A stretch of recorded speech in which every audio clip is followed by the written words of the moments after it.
High বন্ধুরা, অনেক দিন পরে আরও একটা নতুন ভিডিও নিয়ে আমি চলে এসেছি। আর আজকের ভিডিওটা হচ্ছে আমাদের হাওড়ার অনেক পুরনো নতুন নবনারী আর পুরনো নবনারী যে দুটো মন্দির রয়েছে তারই ভিডিও।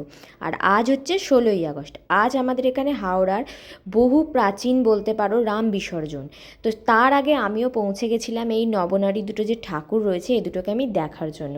তো অনেক দূর দূর থেকে বহু মানুষ আজকে রাম বিসর্জনের দিনে দেখতে আসে এই ভাসানটা। এটা আমাদের হাওড়ার একটা ঐতিহ্য বলতে পারো।